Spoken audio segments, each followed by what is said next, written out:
Hey YouTube, we're back with another episode of Take 10. I got my friend, my pal Tam Cardwell of Tam Cardwell, the YouTube man, the best looking man in show business. I think I'll I'm take it. there we go.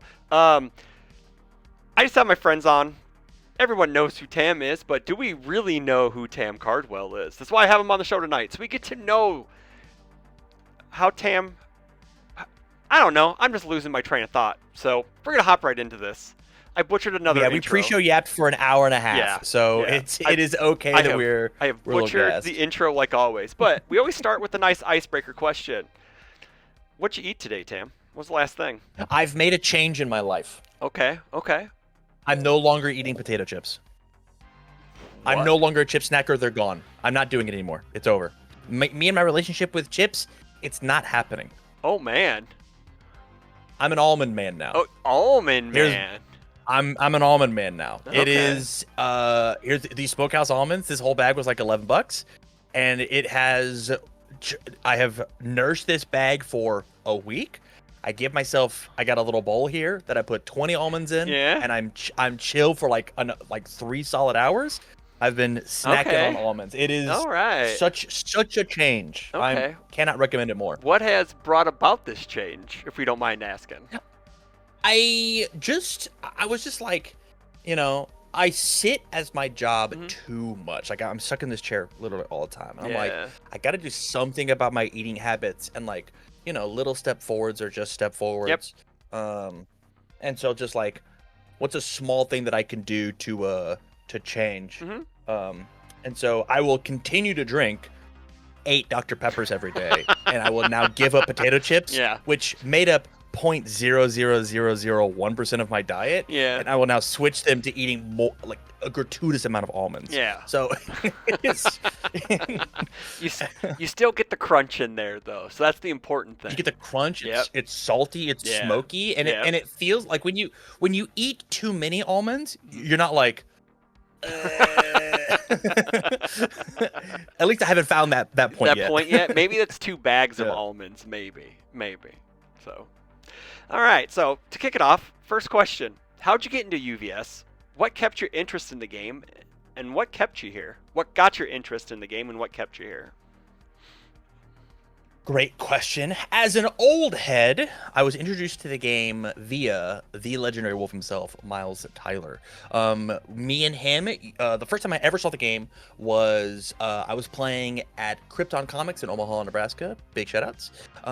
Playing Yu-Gi-Oh at some point. Me and Miles were chilling in between Yu-Gi-Oh round. He was like, "Hey, do you want to learn this cool new game?" And I was like, "Sure, that sounds great." He pulled out a Ken deck and then something else, and this was like an old school Ken that like stole a bunch of momentum or whatever. I couldn't even tell you. Okay. And I played it and I was like, that was neat, but it's not Yu-Gi-Oh. And so then I shut him up and I didn't play it for another 2 years, whatever. Yeah. But that was my first introduction to the game. From there, I started working at a card shop, and Miles came back in and was like, "Hey, I've talked to the owner. We're running UniVersus nights." And I go, "Okay, well, I want to be good at my job at the card shop, and I want to know how to play every game. Yeah. Sit down and teach me how to play." And this was during Mega Man Rise of the Masters. And so I like Mega Man. I think Dr. Wily is very funny. And so I built a Dr. Wily 1 deck with the express purpose of, if the tournament was ever odd and they needed somebody to fill the slot, I could go play my round and then go back to work, and then play my round and go back to work. Yeah. And it hooked me. It took 2 weeks, Yeah. and I was in, and I went, "Whoa! I get what you're seeing here. I'm still a Yu-Gi-Oh player. I like Yu-Gi-Oh a lot. I'm down to keep playing Yu-Gi-Oh, but I get it." And then, my full light bulb moment was, I believe, an Arkansas PTC.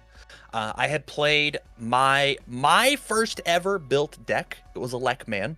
I Okay. was doing some nasty stuff, clearing my card pool, drawing a bunch of cards, and I think it was either my first PTC or my second PTC ever, and I missed top cut on the bubble. I got like 10th or something like that no way. for top 8. Cool. And so I watch Ben Shoemaker big shout outs to Ben, play Assets to Forester Athena. And I'm just sitting here and I'm watching and I go, This is what I was looking for. Yeah. This does not look like a UniVersus deck at all. How did you bend the rules so severely to do it? I went home, instantly proxied up that deck, terrorized my locals with it, and then it got banned. I got to play it in one event, and then it got banned. Yeah. Shucks. It was right before Nationals, when that was the Nationals I played Nightman. Yeah. Infamously. So that initial deck, the Forester Assets Athena, was a Kevin Broberg brainworm. And so I say it all the time. I would not be playing the game if Kevin Broberg didn't exist. Yeah. That's the guy that indirectly made me a UniVersus player. Okay. Because I think that guy's decks and the way that he views the game is like really cool and really awesome, and really wholesome. I love talking to Kevin about the game. Yeah. So it is that in conjunction with in Omaha there was a group of creators who wanted to make the Rooster Teeth of UniVersus. Oh yeah, I remember the origin story of you guys. Yeah, I remember that. Yeah. And they didn't have any podcast experience, but I had been on a podcast before, and I was like, I don't have any UniVersus experience, so let me host your podcast, and I will learn the game and shoot to you guys because I'm a good interviewer, a good host, charismatic on camera or on mic or whatever. Yeah. And then because of that, every week sitting down talking about the game for like 2 hours and then playing games and whatever, it just like was such a fastball into playing the game. Yeah. And because I had people who were watching and listening and whatevering, I felt an obligation to keep going and continue and get better and so on and so forth. And so it really was that like two-pronged idea of I saw a deck that I really fell in love with and like the mechanics of, and then doing this content thing of like, I'm doing this because I can feel that it is making me a better player because of how much I'm talking and engaging with the game on a non-surface level. Genuinely, just like sitting down and powwowing with your friends and talking about like deep core concepts of the game will make you better at the game way more than spending that time just grinding extra matches. Sure. Matches are like the end all be all. Like playing the game will make you better at the game. Yeah. But sitting down and talking and being like, why did we not see as many copies of Nine Titans from throughout the ages inside of Canada than not? Have people figured out the equation? What are your thoughts on this? Blah, blah, blah, blah, blah. And making thoughts happen, like a roundtable discussion with your locals, is like so impactful on like expedited growth inside the card game. It's so important. Now I just lost my train of thought. Oh, no. I think that's something that we need to do, like on Fridays with Crash Course. I think that's something that I would like to see more, is us sitting down and discussing certain, not like the match at hand, but like just general thoughts of the night, like how this went, or from outside perspective. We kind of did that last week where we did like the commentary-ish type stuff, and I think that it just makes you a better player, bouncing stuff off of other people, because you see the game one way, I see the game one way, Kevin sees the game one way, you know, like we all see the game differently, but we're all playing with the same cards, which is kind of a neat way to, one, get to know your friends, and two, become a better player in the long run, I think. So all right, it's go ahead. In the Crash Course thing, like the issue is that we don't have everybody who's doing that in that practice time are not reaching towards a goal. Yeah. And they're not very interested in the maintenance of like actively just like trying to be the best. It's hey, let's go play this really fun, cool idea, get stomped by Hanj and be like, well, my idea didn't work. Yeah, true. Right? Yeah. Like, but yeah. like hey, what's the goal of this? Is it to like discover something new? Why am I bringing this deck in comparison to something else that I like there isn't the pre-thought and then do the thing and then the post-thought. We're just doing the thing and then post, and then you're wanting to add the post-thought. Yeah. I think we need to add the pre-thought as well of like I think that's why are you doing this? I think that's a good idea. I think that's something that because you can't have the post without the pre, so yeah. There's no hypothesis. Yeah. That means that there's no like No, it's like it's part of the work, right? Like you have to do the lead up, then the thing, and then get feedback. So correct. Yeah. And we do it with known ideas. Yes. Right? Yeah. When Zach brings his Godzilla list for the 8th time in a row, that's very good. Yeah. Because he's done the pre-work of I changed 2 cards. Yeah. The hypothesis is it will be better in this matchup. Correct. I play the matchup. It was better or not better. Correct. But when you randomly bring a Aaron finale. Yeah. And it's like, this is the deck that I'm trying to play. Okay, what's the hypothesis? What are you trying to do with this deck? And the answer is, I got 36 hit points. I got a fat ass, and eventually I'll kill you. And like, exactly. I think that I can hang with the Godzillas of the world. Yeah. There's the hypothesis doesn't work out. Yeah.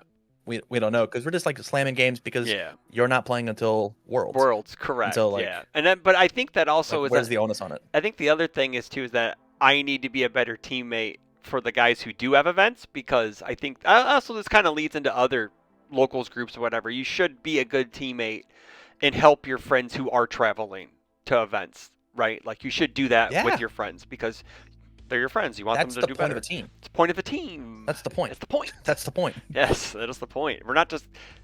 Granted, we are all devilishly good-looking and cool as fuck people, but we do want to make each other better at the game. So yes, just the way it goes. So, all right. Question 2. Totally. I think we kind of touched on this in the pregame a bit.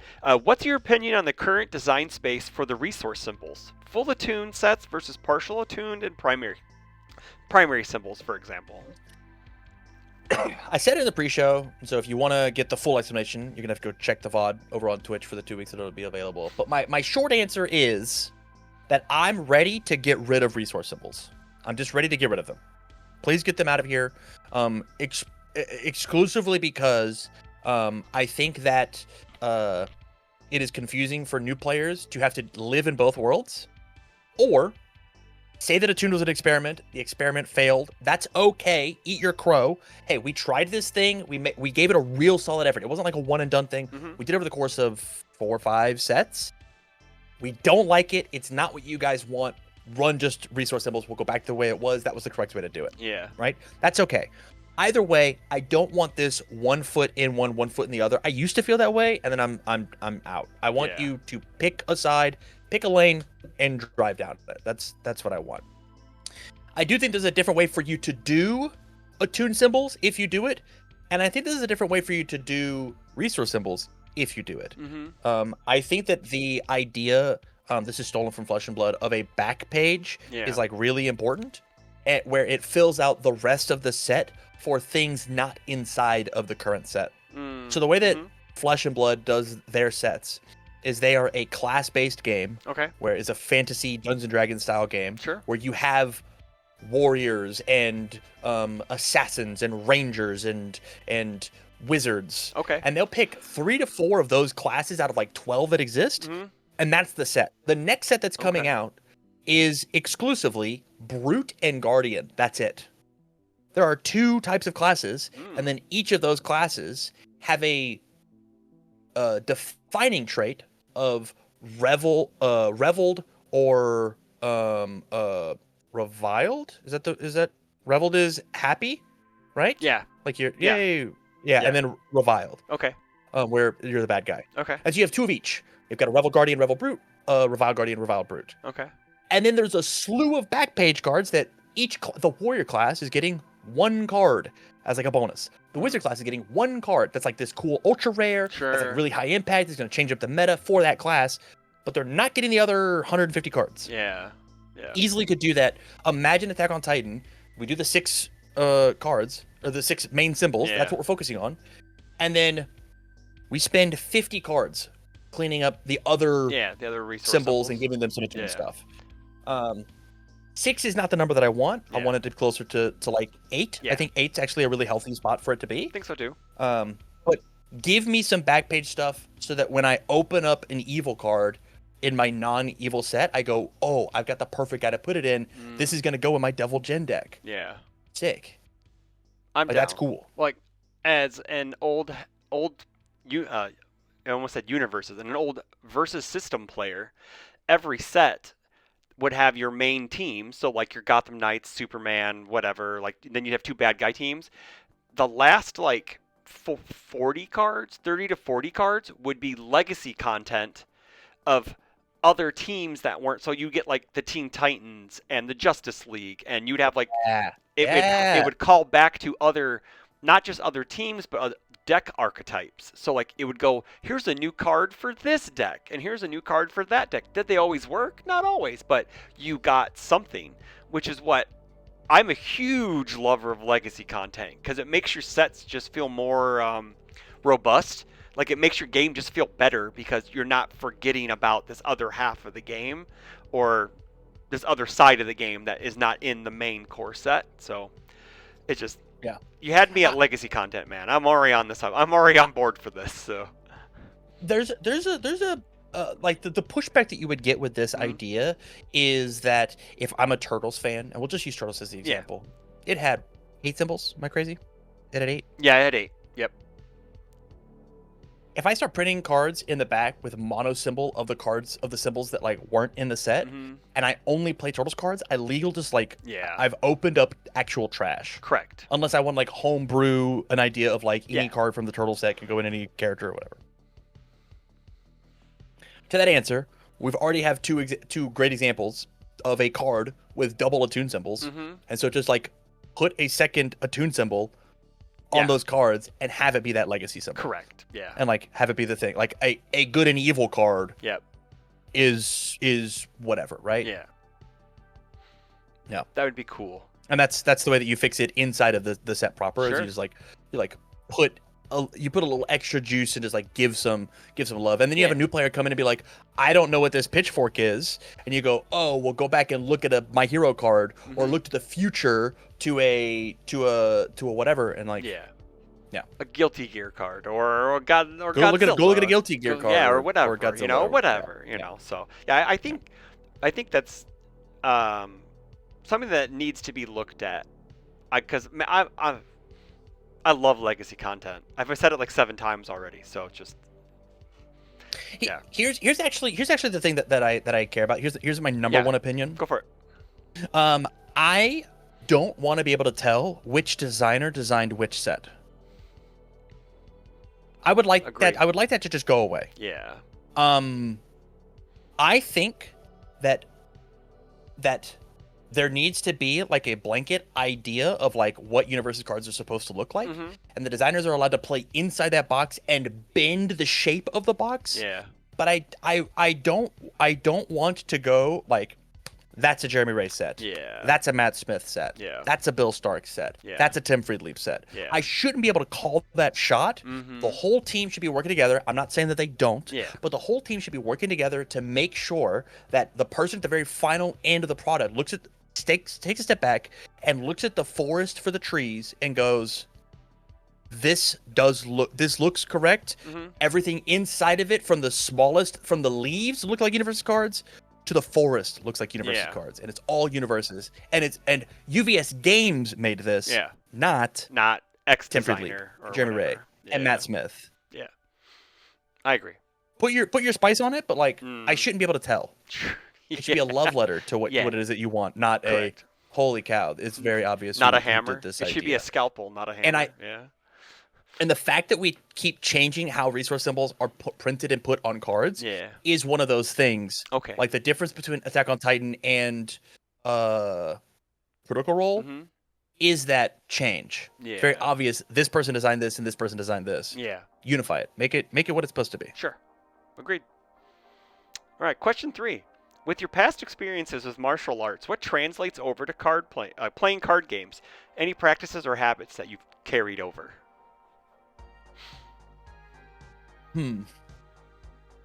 Last question, I said that it was the short answer was going to be on the thing. Yeah, I and this is going to be way longer than the yap session that I just had. So, are you ready for a 2.5 hour conversation? I'm ready, Chris, man. Let's because go.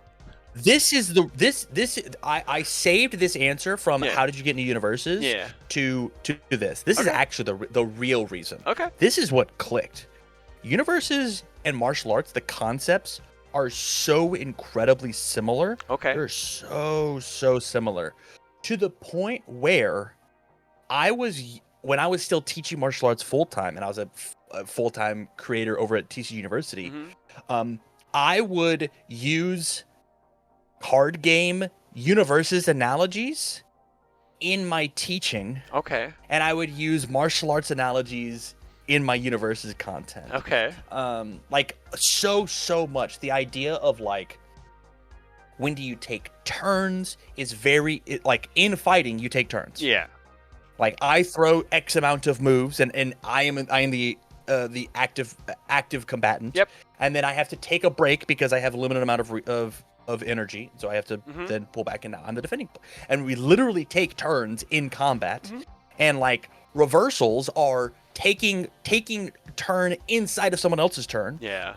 The best way to do combat is to never let my rival have a turn to play the game. Correct. Right. And I would look at the game as I would use the expression of card games or UniVersus or chess or football. Like imagine you got fighting is ready. Here's the most simple analogy I can have. You know how to play chess? Yes. Imagine instead of in chess, I move my piece and then you move your piece. And then I move my piece and then you move. Imagine, you know those Rubik's Cube timers where they like they put their hands on the timer? Yeah. And they solve the thing and they put it back. Yeah. Imagine if the way that you played chess was, I had the Rubik's Cube timer, I move my piece. If I put my hands back on the timer, I can move again. Yeah. And put my hands on the timer, I can move again. Move again. Yeah. That's combat. That's what it is. How many turns can I take with you having no turns? Sure. This is an analogy that you can bring to UniVersus when it comes to like, what am I doing on my turns? How can I disrupt and make you block with those attack cards so that you don't sculpt your hand, so that I can build up my foundation, so I can make sure I can defend myself. That is me going to the center of the ring, so that it is way easier to defend a small circle than a large circle when it comes to movement. Correct. Like there's so many ways that you can shift and move and think about it, because it's all just analogies and metaphors, right? In everything. I just did it with chess and combat. I could do it with chess and UniVersus, right? You do the same thing with poker. Like it's all about like, how can you understand and adapt and get the light bulb moment to happen. Yeah. And so when you look at how UniVersus is played in conjunction to combat, martial arts as a whole, there's a lot of that Venn diagram that touches. Okay. And it's really cool. The idea of coining this term, techniques, tactics, strategies, principles, that is ripped 1-to-1 from martial arts. Okay. 1-to-1. Okay. That's exactly it. It's the reason that the reason I found that analogy is because UniVersus uses the word combo. And I think combo, you can't use the word combo because combo is a proper noun in our game. Yeah. A combo is an ability that happens. So a tactic is how you use two cards together, not a combo to use two cards together. Correct. Look at you, Matt Smith. Change your freaking article. You look at these cool tactics inside TMNT. Not combos. Yeah. And if you need the alliteration, you could just use the word tight. Look at these tight tactics. Yeah. I think that sounds better These too. terrific tactics. There you go. I like that. Yeah. It's very interesting. But the answer is, yeah, there's a lot that you can have in common. And you can truthfully, like, because of, let me get really heady. Go for it. It all comes back to the idea of the difference between a hobby and a lifestyle. Okay. I don't do martial arts. I am a martial artist. Yeah. You don't play UniVersus. You're a UniVersus player. You've evolved. You've adapted. It's no longer a hobby for you. You've transcended into something that like. Have you ever had a dream about UniVersus? Yeah, I have. Yeah. Yeah. You've done it. You're now a UniVersus player, Yeah. right? Yeah. That's like that's a sign. That's not the sign, but that's a Yeah, sign it's of a like sign, this yeah. thing has infected your brain and your soul, and you've now become this thing. Mhm. It's not just a hobby. And there are lessons that you can get out of anything that you stop doing the thing and Mhm. you become a practitioner of the thing. Okay. I'm not somebody who plays chess, I'm a chess player. Yeah. I'm not somebody who plays poker, I'm a poker player. I'm not somebody who rides horses, I'm a horse rider. A jockey. A jockey, there you go. That's the word, yeah. There is a difference between somebody who verb versus noun. Sure. And there are lessons that you can take from it, and part of life as a whole, not just between UniVersus and martial arts, but life as a whole, is once you become a noun Mhm. of this thing. I'm a UniVersus player. I can take lessons that I learn inside the game of UniVersus, since I've transcended and I'm seeing the game from a different perspective, and I'm gonna go apply them to my real life. Okay. I'm gonna make up a fictitious example. How cool would it be to you finding a light bulb moment of, I play UniVersus, I'm a UniVersus player, Mhm. and I stopped being so manic and rushing into like obligations and things before I was ready, because I learned that I have to build foundations before I attack. I need to set up my core system Mhm. before I do the thing that I want to do. Sure. So I stopped just saying yes to things and just like going off to, I should figure out, okay, how do I set up and plan in order to do it? Yeah. That's a lesson, an example, like Mhm. really bottom of the barrel example of Yeah. like, UniVersus has taught me a thing that is now related to my actual life. Sure. Yeah. Martial arts is that, but for everything.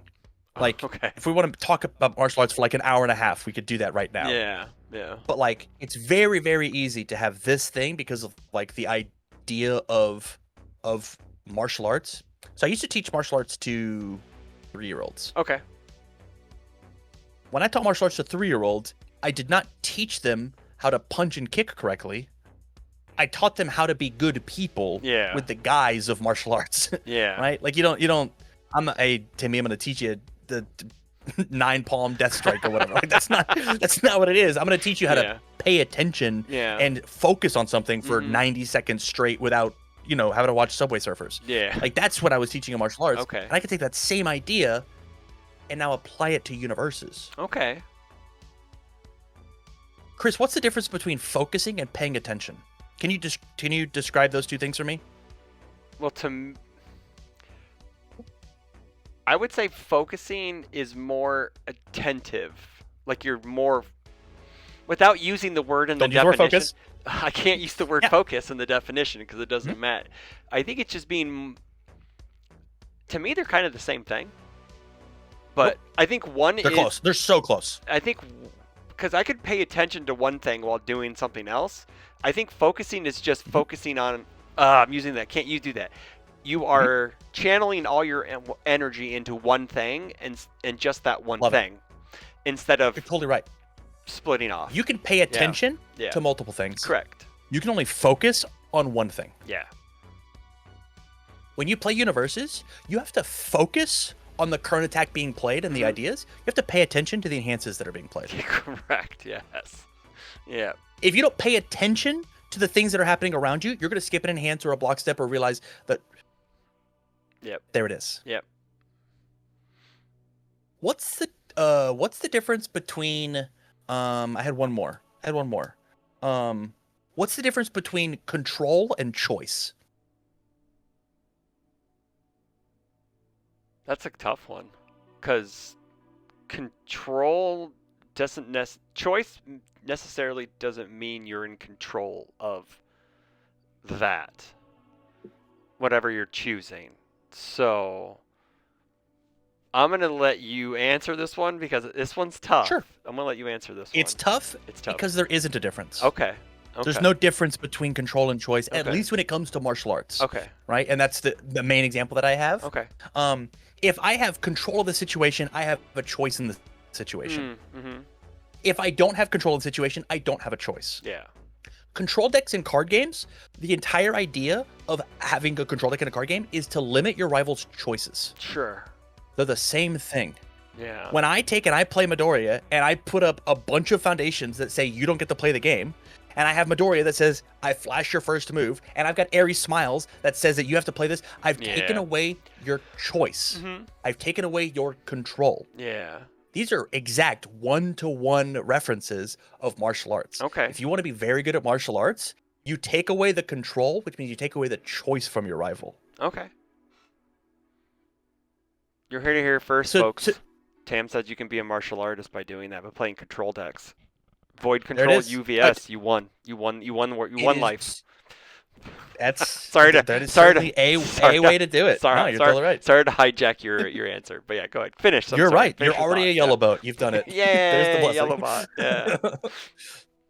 But, did that answer your question? Do you have any questions about that? Well, I mean, like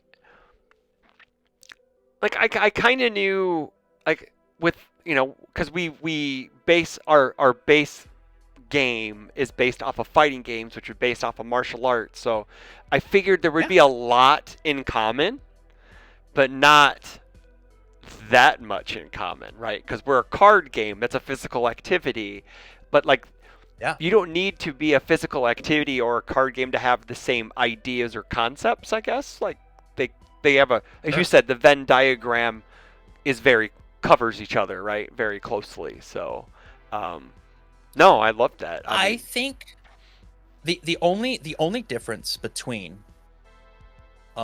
if you wanted to like really squint your eyes and like you could compare like apples to crayon apples. Mm-hmm. The only difference between martial sports and competitive games is there's zero RNG in combat sports. Okay. Yeah. There just isn't any. Sure. Right? Yeah. No. Like there's none. Everything that you do has to be on purpose, and it was a decision for you to do it or not do it. Yeah. From one side or the other when it comes to that control choice idea. There's no, man, I rolled a 3, and so I don't get to punch this guy. It was my skills weren't good enough, so I'm not fast enough to punch this guy. Correct. Yeah. Right? They're better than me, and so their punch gets to go first. Like that's the idea, rather than, man, when I'm playing a fighting game, for some reason the code didn't go through, and my hitbox didn't line up. Man, I got unlucky. Right? I'm playing Super Smash Brothers, and a phantom hit happens. Shucks. Yeah. That stinks. You can't do more push-ups to get rid of the RNG out of UniVersus. I mean, I can do more push-ups to get better at to get better at martial arts. There's no RNG there. Yeah, correct. Even things of like when injuries happen or whatever, like the only RNG that you could have would be like an outside force coming in, but even then, like that's not RNG. That's not a random thing that happened. Somebody else made a choice for that to happen. Yeah, true. Right? True. All right. You didn't shuffle a deck to decide if you threw a kick or not. You just didn't, you chose to discard that block zone or whatever. You randomly discard a card to get rid of a block zone. You chose to sometimes. Yeah. Sometimes. It's why like chess is so similar to martial arts. Okay. Because there's no RNG in chess either. Yeah. The pieces are the pieces. Yeah. Right? Like the game gets more interesting when you add that RNG. I think it's like the Fisher way where you like randomize your back row. Oh, okay. Okay. And then you play chess. Like that's RNG. Like you randomize the back row and we match that same randomization, but now the pattern structure is different. Yeah. Like that's crazy. That's closer with that RNG. Okay. Yeah. All right. Well, thank you for that. That was a really that was a question that I was like, oh man, I need to find a question that's like in your wheelhouse that's not UniVersus like it's UniVersus themed, but it's not like the forefront. It's like the background. So I was just like, I think this is a good one. Okay, so moving on to a more lighthearted question. Number 4, what's your favorite IP in the game? My Hero. Next. Okay, just kidding. No, I like a lot of the IPs in the game. Yeah. I'm not an anime fan. Sure. I don't like anime. It is pulling teeth for me to watch anime. Okay. There's the major flaw that I have with anime. As a genre, I like My Hero. I really like Attack on Titan. Okay. I really like Attack on Titan. I thought Attack on Titan was really well done. But I am such a fan of political dramas. So in my season 3 storytelling. was your Like, favorite then? I love season 3. I thought Yeah. season 3 was Season dope. 3 was dope. It was Yeah. so dope. Oh yeah. You ready? I turned off Attack on Titan. I was watching it day and day. Yeah. Like, Attack on Titan was the craziest thing. It was Yeah. out. It happened. I came out right after high school. It's like there's so much blood and guts and gore, and I'm in. As soon as Eren turned into a Titan, I turned it off and I didn't watch it anymore. It was as soon as it's the coolest thing. He turns into a giant monster guy. I was like, click. Yeah. Yeah. I'm done. I do not want it at all. And it was actually Rebby who was like, no. You're gonna sit down. You're gonna watch it. You're gonna you can get past it. I promise. It gets really good. And then it clicked, and I'm like, ducks. I don't want to see giant robot. I want to see man versus monster, not monster versus monster. Who cares? Yeah. It was yeah. Go ahead. Quick interjection. So when my buddy Tyler told me, because I kind of like you, I watched it when it first came out. I was in college because I'm older, so I was whatever. But it was when I think the last episode I saw on Toonami was when Annie revealed herself as the female Titan. Spoiler alert for anyone who hasn't seen it. Sorry. If you play the game, you've already been spoiled. And I didn't see it for. I think I didn't watch it until right before the set released for UniVersus. Wow. So I kind of knew what happened. Like I kind of knew what happened. I didn't know the whole thing, and then I started going through it, and I'm like, man, this show's great. And then my buddy goes, yeah, they're just flesh Gundams, man. And I go,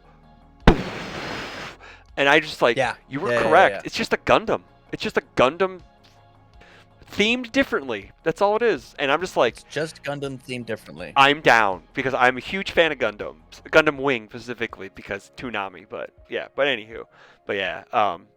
So you MHA and Attack on Titan.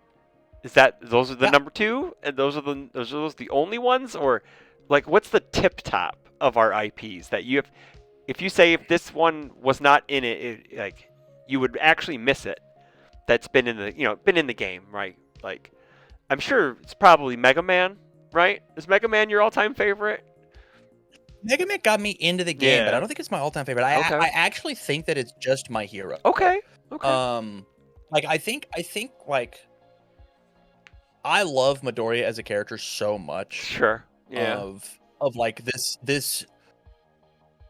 dweeb weenie crybaby that like has to like buck up and get through it. Has like a really solid mentor. Is the smartest kid in the room, but like doesn't believe in himself, but then ends up believing in himself and blah blah blah blah blah. Yeah. And like all the way up into like when we get done with Overhaul, I actually think it's like perfect. Yeah. I think like it's like the whole journey. There's low points, there's high points. Yeah. But like when you get back from defeating the Yakuza, it's like in the show I'm good there. Yeah. I don't even need like Dark Deku. Oh sure. I'm like whatever. Yeah. Like I get done with Overhaul. You saved Eri. You were the hero. You were the guy. Like, you did the thing. And like you have this like power that's like uncontrollable. Spoilers for My Hero. The person that you were helping save was the reason you got to take down the thing. So like Eren didn't do it. Eren and Eri did. Yeah. Or not Eren. Midoriya and Eri did. Yeah. One of the smartest things I've ever heard Chris Bomley say is that he's mad that Midoriya 4 is named Midoriya 4. Oh. And isn't Eri Midoriya and Eri. Yeah. That was a missed opportunity right there for sure. So cool. They weren't doing like the bonus names or whatever. Correct. So, like, I get it, but like, it's so cool to watch like the hero need the damsel in distress. Oh sure. She's the reason to like fight back against her oppressor because he couldn't do it without like it's so poetic. Yeah. And then they go back to gym class, and I'm like. It's like, come on, man. But I don't Yeah. I do not care about 1A versus 1B. Yeah. I don't care about any of this. Yeah. Right? It's cool, but it's just like, it's classic anime. Yeah. Like, you did it. For that instance, you were the #1 hero to this little girl. Mm-hmm. That's what it should. Yeah, So I get good. it. I agree. I get it. So good. You were the best hero in the world for that exact moment. End it there. All right. Or you could have ended it there. Yeah, it could have. Correct. But they didn't. It's kind of like Dragon Ball Z where they kept going on and yeah. But anyhow, we won't go into that because Cell Games was perfect. So yeah. Cell Games was great. Yeah. I like Cell Games. Then they started going forward. But yeah, whatever. I will say that like UniVersus has this like thing where if there is an IP that they introduce, I will learn enough about it that I like it. Same. The week and a half before Mortal Kombat came out, I sat on YouTube at 2:00 in the morning and watched an 8-hour just the cutscenes of MK10, so I knew what the heck was going on. Sure. Yep. Because I'm not a Mortal Kombat kid. I did not grow up on Mortal Kombat at all. Okay. I knew Scorpion. I knew there was a. You ready? The only Mortal Kombat that I had was there was a Super Nintendo game of Scorpion that was like a not Scorpion, Sub-Zero. Yeah, I know exactly what you're talking about. Beat 'em up. Yep. And that's my touchstone to Mortal Kombat is just Sub-Zero. I'm a huge Sub-Zero fan. That's also one of the I don't worst. like what he does in That's UniVersus. also one of the worst video games period of all time. It's called Sub-Zero Mythologies. And it's super bad, but yeah, I get it. Infatuated with it. This sick guy that does martial arts, blah, blah, blah, blah. Yeah. Another fun fact, all the way back to question 3. Sub-Zero does Shotokan karate. That's the first martial art that I started taking. And so, like, I had this touchstone of, I like Sub-Zero a lot. Weird that the ninja guy's doing karate, but that's okay. Very, very weird. Number 5. I think I already know this a little bit, but what is your favorite mechanic? What is your favorite mechanic and why? Can I have a deeper explanation? What do you mean by mechanic? Because I have an answer that I think is going to surprise you. So it could be a card type. It could be an actual keyword. It could just be the way the game operates. It's a very broad answer, so I don't expect a very broad question. I don't expect a focused response. So hand size. Okay, that's different. I never would have thought that. Yeah. I control and choice. Yeah. Hand size gives me a choice inside of my turn, which means I feel like I have control over the game. Yeah. How many times have you played Magic or Yu-Gi-Oh or Pokemon or Riftbound recently where you go,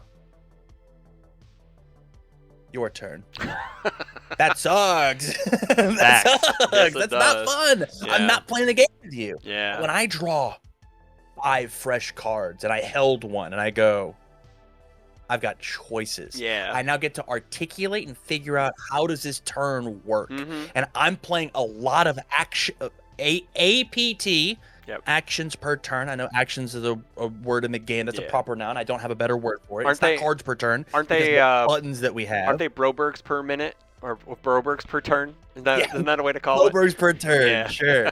Of like, there's things that I'm doing and I'm engaging in playing the game with you, and that is exclusively off of the back of draw X, not draw 1. Okay. I like that. It's very unexpected because I don't know, man. I really thought it was just gonna be, hey, man, I like pink cards, and that we were just gonna move on. The pink cards are cool. Yeah, pink cards are cool. The pink cards are cool. Yeah. If I drew a single pink card on my turn, I'd hate those motherfuckers. I'd be like, this doesn't kill anybody. No, it does not. We need more of them. We need more of the boys. Question 6. What advice can you give a player wanting to break into content creation? Oh, another really easy, small answered question. Yeah. There's 2. Hold on. I don't want to list it, but there's one really easy answer. The easiest answer is just press the button. That's just it's the easiest answer and also the #1 hardest thing to do. Correct. I am currently not streaming. I sat down in my chair before you called me and I went, am I going to stream tonight? And that right there, that is the hardest hurdle to get over. Yeah. Of just press the button. Yeah. Just press it. Just press it. Gotcha. The number 2 thing that I have, Mhm. when it comes to people breaking into content creation, is perfection is the enemy of progress. Your shit does not have to be perfect; it just has to exist. You can make it good later. Your first take 10 sucked, Chris. I'm Oh, so sorry to hear that. I know it did. It sucked. Your most recent one is the best one because you have iterated on Yeah. it and made Mhm. it better to the point where we were talking in the pre-show, hey, I'm changing the formula a little bit and I'm asking some more Yeah. personal questions, which is going to make the product better. Yeah. It just is. It's going to make the content better. It's a Correct. product that's going out. Yeah. Number 3. Number 3. This is a Ludwig the content creator special. Okay. Yoink and Twist. If you see a thing, we're all addicted to our phones. They're all constantly listening and stealing information. I refuse to look at how many hours I have spent on YouTube, specifically YouTube Shorts. I won't look at it. If you see a cool idea, steal it. Yeah. Steal it. Put your twist on it. Make it. Mhm. UniVersus.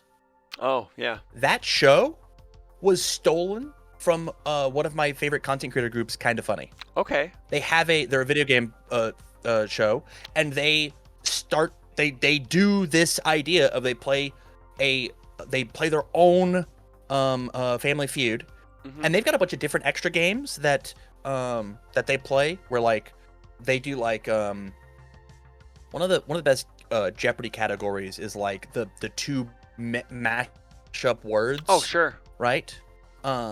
Where like they'll say 2 descriptors of a video game and they'll put them together. Okay. Right? Of like Xbox shooter space marine with a chainsword turns into an espionage mission on made by Konami, and it's like Oh, that's Metal Gears of War, Yeah. right? Yeah. Yeah. So like there Yeah. it is. Imagine Back Alley Attack Titans Haymaker as like an answer. Yeah. Like that's cute, right? Yes, it is. Yeah. And they would do a bunch of these and like do a bunch of other games, and I was like, no shot, I get to do all of that, so I'm just gonna do Yeah. I'm just gonna Pick do the the Family one, Feud style yeah. game, and we'll run it. And it was what it was, and like they have a season with 3 competitors, and I went, nah, we're gonna mix it up and do this. Like, Yeah. don't be afraid to yoink and twist. Don't be afraid to steal even from creators like me inside the space. Yeah. Please do the polite thing and talk to the creator. Be like, hey, I liked this idea Yeah. that you have. I'm going to go about it in a slightly different avenue. I'm just letting you know. Yeah. I like that. I think that the content that Final Round is about to do, that they're experimenting with, Oh, yeah. I'm going to replay your tournament bracket, is such a cool idea. Mhm. It's so cool. That is the original idea for Top 8. Oh, okay. The original idea for Top 8 is we had regionals. Mm, We would pick the top 8 decks and then play them. sure. And so you get to see every top 8 deck in action. If you squint your eyes, it's kind of the same idea. Yeah. Of instead of one deck, it's tournament run. Yeah. Here's the top 8 from the tournament. Correct. Let's run it. Yeah. There's that yoink and twist. Okay, I'm taking tournament coverage and I'm showing it off in a different, unique way. Yeah. I like that. That's very Don't be neat. afraid to see what is open and available in the community and do that thing. Take inspiration from not card game players, but other creators. Mhm. If you want to be the Mr. Beast of UniVersus and you want to figure out how to spend a gratuitous amount of money to do it, Yeah. do it. Do it. But you have to not let perfection stop you, Yeah. and you got to click the button. Yeah. That's it. Yeah. It's those 3 things. That's Yep. the advice. That's something that I learned in my second run as a content creator. Because back when I was doing it with Rob, when we were the Guile treatment, and I had Rockford CCG, I was trying to get everything. I was spending hours on the editing chair trying to get everything just perfect, and it's just like, you know what, man, just for them. I'm just doing this. It's not my job. It's my hobby, and I just want to make this fun and just.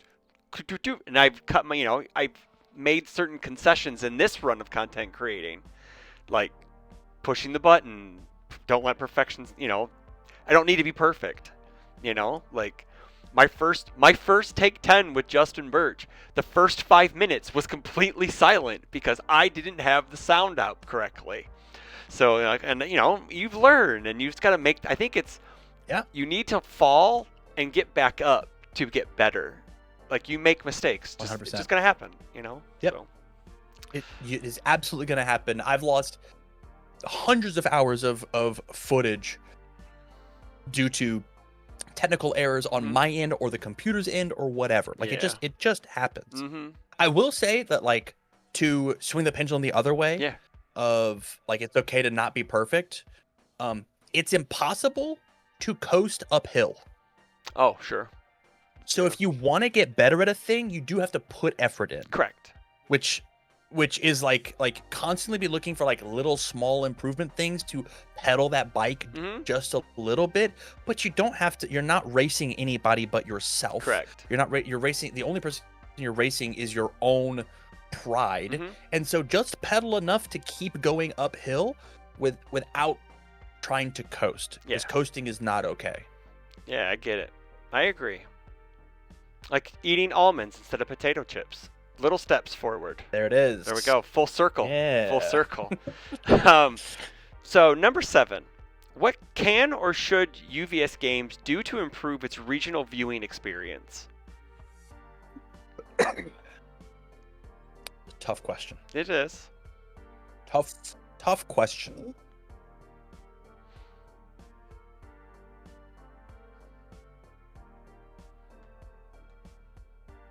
The first time I shut up this whole show. I'm trying to pick my words carefully. Oh no, I get it. I understand. Because I do work with the company. Correct. And I don't want to say anything here that I wouldn't say directly to them. Oh, that's fair. Yeah. And so the answer to them for whenever you take and UVS Games, you do your weekly all hands meeting, and everybody takes the time to sit down and watch the Take 10 that Chris puts out every week. Is I need you to figure out what it is that you want out of the broadcast. What's the goal? Because I know what I want out of the broadcast. And so the answer is, what can or should they do? I can tell you what I think they should do. Okay. And the point of this is twofold. Number one, it is an advertisement of the game. Yes. It is an outside advertisement of the game. Yeah. I have people who have never seen the game before. They don't know what it is. And through a thumbnail, when they hover over on YouTube and you get like the autoplay feature to happen, and you see Donatello from TMNT and you see Midoriya from My Hero Academia on the screen at the same time, and it's a card game shaped, you go, what is that? You click in, there it is. Yeah. You stick around for the round, you've got good casters, whatever, you got good graphics on the screen, you're doing a thing. You're trying to introduce and hook somebody instantly who's never seen the game before. Correct. The second thing that you do, advertising-wise, is you take the people who have come out of the game but have subscribed on YouTube and have not unsubscribed, because nobody ever unsubscribes from anything on YouTube. Correct. They see that the regionals happen, they go, oh yeah, I played that game 6 months ago. Let me see what's going on. Yeah. And they pop back in and you see the IPs that are there and you go, holy shit, they got TMNT. I haven't heard about this game in months. Yeah. I've hooked you back in again. Yeah. And so in between rounds, you should have advertisements for what the next set is. When's the next regional? Here's who won. The Be Right Back screen is the worst thing that you could possibly have. It's just bad. Yeah. Instead of a Be Right Back screen, you should have a bunch of rotating graphics that are already set up by the producer. Correct. Or by the company. Yeah. That are, this is what's coming. Here's your past champions. Here's who won. Here's the breakdown of the meta. And you can advertise to the people who haven't been in the game, and you instantly get them caught back up. And you go, oh, okay, whoa. The next set is Guilty Gear. I love Guilty Gear. I got out during the last Soul Calibur set pre-pandemic. I've wanted Guilty Gear forever. They finally got it. Yeah. Whoa. I'm going to go buy a couple packs. You've done it. Yep. The stream succeeded. Yep. You got somebody to buy packs. Yep. The third thing that it does is it gives accolades and a thank you to the players playing the game. Sure. Thank you for playing the game. I'm going to put this on the screen so that when you are a young 20-year-old and somebody asks you, what did you do with your weekend? You go, I played a card game. Actually, I was on stream during round 5. I can, here's the YouTube video of me doing it. Yeah. So they should break out all the VODs in round by round, player by player. Yeah. And put them out on their thing. Yeah. There might be somebody who's currently doing that, and you interrupted them as I'm doing the Canada ones. Oh. And I'm breaking them out on the Tam Cardwell stream. Oh, okay. Yeah. Okay, then. So, look for that. Will do. And so, it is a love letter, a thank you to the community of, I am a toy company. I am UVS Games. I'm a toy company. Yeah. Thank you for playing with my toys. Here's a spotlight, a reason for this shit to matter. Yeah. It's a tournament. Here it is. So let's showcase our awesome toys and the awesome players the best that we can to say thank you for playing with our toys. I like that. I think that would be perfect. I think those are the big 3 things to do. Yeah. I don't think there's like individual things of like, I produced Atlanta and we got the deck list on screen and all. Like, all of that is like, first time I've ever done it. Maybe the deck lists weren't even the correct thing to do. Yeah. I can tell you there's things about Atlanta that, things about Louisville that I really like. Yeah, Louisville. And there's things that I really didn't like. Yeah. I really didn't like the teams graphic that I made. Sure. I thought it was really bad. Okay. It sucked.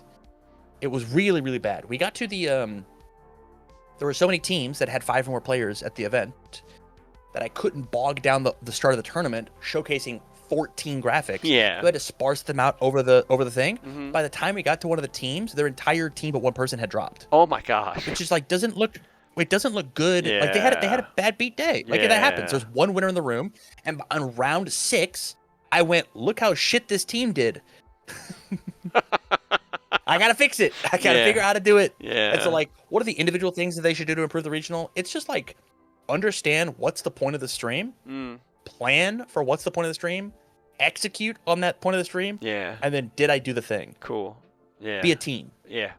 Understood. I get it. I like it. All right.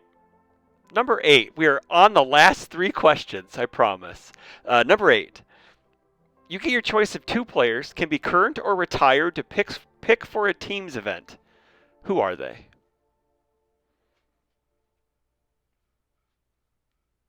I mean, you've already teamed with Tim and Kevin once already, so I don't know. I don't know. I don't know who you can pick. I think that would probably be my answer if it wasn't. Yeah. If it wasn't. I think the real answer is any combination. Man, it's tough. It is. It's very tough. Like there's part of me that's like any combination of the 3 Blood, Sweat, and Beers team. Yeah. Team Atlanta. Yeah. Phil, right? Dave, Dave and Wagner, Ben Shoemaker. Like any of those 3 would be great. My issue is I don't think that I could like bring that energy. Yeah. I don't think I could bring it. Then the idea is we could get the Rowdy Rough Boys with me, Phil, and Andrew. Yeah. And I think we'd have a blast. Sure. I think that'd be very fun. I love Barrett to death. I think Barrett is like such an intelligent player of this game, and he sees the game in such a cool way. Yeah. I'm such good friends with Barrett. I'd love to team with Barrett. Kevin is my GOAT. Yeah. I'm down for Kevin. I'm down to play with Kevin. My loving girlfriend, who I totally didn't forget until just now. My Rebby Lynn, obviously. Yeah, of actually, course. Can I pick Rebby Lynn twice? Yeah, I'll pick Rebby twice. That's the best answer right there. I think the answer is, like, truthfully is I don't know that I have 2 players that, like, I think are the dream team. I want to pick people who have a perfect blend of I care about the game because I'm on a team and I'm down to have fun. Yeah. One of my favorite team experiences was at Worlds. Okay. After I busted out of day 2, we did the Rochester teams event. Yeah. It was me, Wub, and Jacob Johnson. Oh yeah. 3 players. Yeah. who had a blast playing the game and didn't take it so unbelievably seriously that we lost our mind. Mm-hmm. We also had those little tokens Oh, yeah. where once per match you could ask your rival a question. Oh, your team made a question. And every Yeah. your teammate a question. Yeah, your rival a question. Should I kill you? Should I kill you? Nah. Should I play the attack? I've got it. I got it, baby. Yeah. Me and Jacob were playing 2-check decks. Okay. On turn 1, every single time we would sit Wub in the middle. Yeah.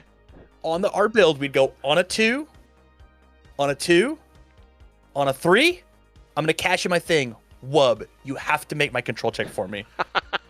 So if we ever checked bad on turn 1, It was Wub's fault, not ours. Not yours. Hey, I like that strategy. I like that. It was just such a fun team because we didn't take it so incredibly seriously. And I think any of the people that I've mentioned of who I want to team with are down to both give a shit and have a good time. Mm-hmm. And I think that's what I'm looking for in a player. Okay. Good answer. So the answer is my girlfriend twice. There you go. Yeah. Right there. You heard it here first, folks. Yeah. All right. Number 9. What's your current favorite deck right now? As of right now, we speak. As we sit here on question 9, your favorite deck.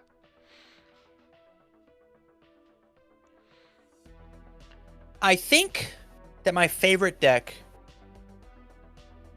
is Pony Tsunotori. Okay. I like riding the wave.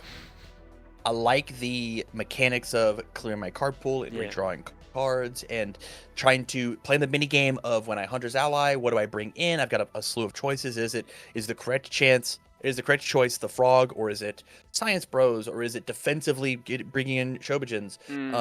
I have 4 attacks in my hand and 3 foundations, but these attacks are not starters, they're enders, right? Okay. Like triple Chimera Kraken's a bad hand. Yeah. But maybe we can make something work, you know? Yeah. like the endorphins that I have of there are so many buttons to go back to pay attention to rather than focusing on one exact strategy. I have to pay attention to so many different things whenever I play the game, and I have to play the game perfectly because I am just a 722 that like Godzilla hits me 2 times and I explode. Yeah. And so like there's something about the play pattern of Pony that is just really cool. Okay. I really like how that deck churns. Yeah. Everybody's gonna call me cringe because the deck's a little too consistent at churning. Yeah. But I like the way that the deck churns through its turn. Yeah, I can't fault you for that. It's something. Sure, does it suck getting killed by Pony? Yeah, I mean, I don't like to lose. Who does? But like seeing the deck in action, it's like, it's a work of art.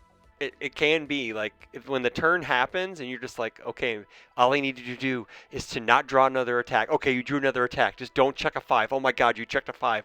What's happening?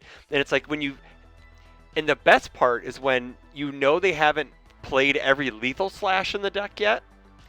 If you're a lethal slash gamer, and they're like, okay, they could check a 2 at any moment, and then I might live. And then they're like, well, I'm just going to keep playing these lethal slashes, and I'm going to kill you. And then you're just like, well, man, I guess you got me. No, they had it the whole time. They were in the hand the entire time, right? So then, like, sure. Great. I mean, like, yeah. I like, even though the popular opinion is the deck is cringe, I can appreciate for what it does. And I think that's something as players that we kind of have to get used to sometimes. We are playing the cards that are made the way they are, maybe not intended sometimes, but we are playing them the way they are, that we are playing them. Appreciate the artwork sometimes. You know, take a step back, be like, that's a sick killer turn, man. You know, like, can't do much about it sometimes. 4 months ago, I would have said Beast Titan to like get away from like the high end stuff of like that deck is super cool. Yeah. But UVS Games did 2 things to like kind of kill that idea. Okay. That deck I don't think can beat a 4x copied of Unyielding Destruction. It just can't do it. Yeah. I don't have check lubricant like Hanjor or Zeke Warchief. I just don't have it. I'm a 5-hander. That sucks. Yeah. And then the unique rule says that I don't get to like have a Beast Titan commit, Oh pick up Beast Titan attack, yeah, and play then Beast Titan, rebuild respond, it. build it down, Mm-hmm. go pick up my next one, and then play and like do these kind of looping ideas. Like the whole deck Yeah. is gonna change, and like I don't think I haven't looked at it, but there was a for literally that entire Yep. like AOT 2 cycle. Yep. That was the deck that Oh yeah. I did not. All I wanted to do was play Beast Titan. Yeah. And so I do get these little earworms of like I think right now it's like Pony Donatello, and that's like Mm-hmm. all I want to play. Hell yeah. Which sucks as the McDonald's of UniVersus where I'm supposed to play everything. The McDonald's of UniVersus. I need chicken nuggies, man. Come on. When the chicken nuggies video coming out, we need to know. We need to know. No, I like it. Like you put me on Donatello, Corey put me on Donatello, and I'm just like, man, this character is just so much fun to play. So I could see how those could be the two forefronts right now. Like, we enjoy playing what we enjoy playing, and there's no fault to that. So It's just that like the question that these 7 hand size characters are asking are just like so neat. Mm-hmm. Of like Pony says of like this death by 1,000 cuts. Mm-hmm. Of like how many moves can I play? How much can I churn through everything that I've got going on? Is it gonna beat through what disruption that you have? Yeah. Outside of the metagame choices of like constant, like everything that you Pony, you technically go -1 hand size. Correct. Right? I discard 2, draw 1, grab 2 counters. Yeah. And so like I discard cards out of my hand. My hand equity goes into stage and card pool equity because of the clearing and the speed, Correct. right? Yeah. Or changing of the zone. Like I made the attack stronger. Mm-hmm. So the deck puzzle is how many Wish Hards and Feral Shrieks and Flying Elbow Drops can I have to make up for that extra card draw Correct. that's lost, or whatever. Like that's where it gets cringe. But like the core pattern of discard 2, draw 1, make my attack a little stronger is cool. It's cool. Yeah. And then on the other side, Donatello says if I ever get to turn 4, every one of my moves is going to go for double-digit damage. I play 3 uncontested attacks, and it's game over. Correct. And so it's very Godzilla-shaped, but still feels fragile enough that my rival is like, I've only got to do 23? I'm in. I'm in, man. That's 11 less than I got to do to Godzilla. Yeah, for sure. But sometimes right? my cards hit way harder than Godzilla. Oh, yeah. Way harder. Oh, yeah, definitely. And it's very cool when it happens. All right. So, as we finish this episode out, I know everyone already knows where they can find you, but tell the good people, where can people find you, and do you have any shout outs before we end the episode? Yeah, you can find me over at youtube.com/Tam Cardwell. Same thing for twitch.tv/Tam Cardwell. If you're interested in Flesh and Blood and Riftbound content, youtube.com/Tam Fabwell and Riftwell, respectively. Still the same Twitch channel. I don't think I need to change up the live streaming stuff. Yeah. But the check it there. With this transition, the plan is to focus a little bit more on Patreon as well. Okay. The goal is to have some weekly or bi-weekly videos come out for all 3 games that live over there and then come out on YouTube a little bit later. Yeah. That I have decided I'm not going to be live streaming that content at all. Oh, so really it will be okay. recorded content exclusively for that to be pushed out there later. That is a plan. Have I recorded any of it? No. But that is the plan, and I've said it now, and so I have to make it happen. Correct. Yes. Or I can edit it in post. I can just be like a big beep. No, just let me lie. It's Scamwell. You can also find me at youtube.com/Tam Scamron. I'm also there. But shout outs. Shout out to Team Final Round. Thank you guys for sponsoring me and making my content better as a way to bounce ideas off of and make me a better player and content creator. Big shout outs to the UniVersus community as a whole for constantly showing me, proving me that you are the cockroaches of card games.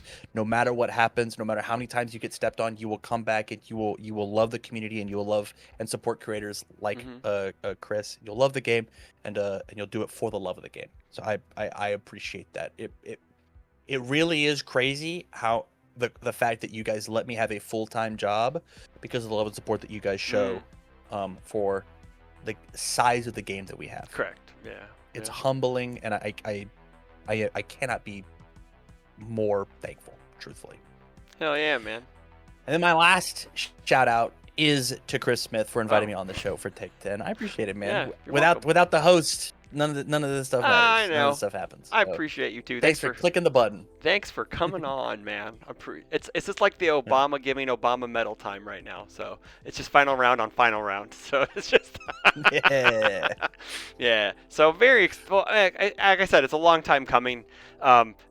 It's just really weird, just how I had guests lined up, and I'm just like, I'll get Tam one day. I'll get him one day, and then it's just like now it just is like, now's the time. Like you, Holder, back to back, 2 weeks. We had Austin, and then like in all good TV shows, we took a week off, and because of the holiday, and then it's just like bam, bam, two big hitters right after each other. So very funny. But all right, so yeah, so I'm gonna see if the boys are streaming.